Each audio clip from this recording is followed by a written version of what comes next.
Staying in Africa, and South Sudan's President Salva Kiir has reappointed bitter rival Riek Machar as vice president as part of a peace deal to end 2 years of civil war. The pair signed that agreement in Ethiopia last August. The conflict erupted in late 2013 when President Kiir accused his deputy of plotting a coup. The fighting has cost thousands of lives and forced more than 2 million people from their homes.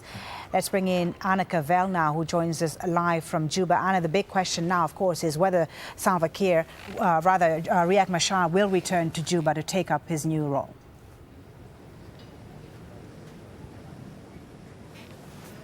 That is a good question, and to help answer it, I'm joined now by Ateni, who's the spokesman for President Salva Kiir. Thank you for being here. Now, we've heard many times that Dr. Machar is going to come back to Juba. Is he actually going to be here this time?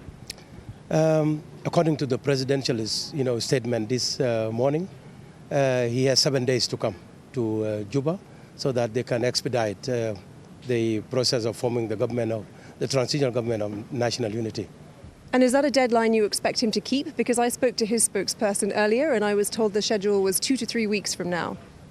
Well, that's what the president has asked him to do as a very important partner to peace agreement.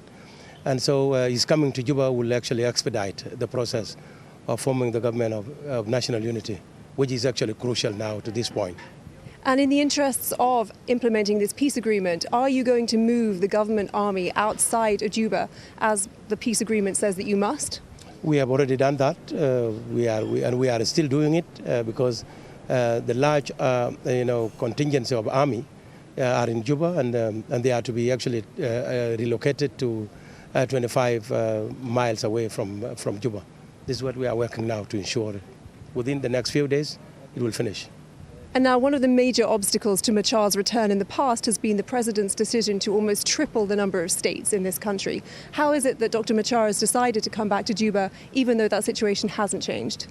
That shouldn't be the bigger problems, because even Machar himself knew that South Sudan is one more state. That's why he did it before the government of South Sudan. He did have 21 states, and he has already appointed governors on the other side. So if the problem is only 7 states, then it's negotiable. We will be able to negotiate when he comes to Juba, because all the things cannot finish while he's in a foreign country. He has to move to Juba, and this is what the agreement says. And do you expect that the fighting will stop around the country when Dr. Machar comes back? We know that there are now warlords out there who aren't loyal to either party. What's going to happen with those? The best person to answer this is Machar himself and his spokesperson, because I don't speak for them. And as far as I know, the government troops are now adhering to the ceasefire, and they won't be attacking anybody. So it is the first vice president designate to answer that question.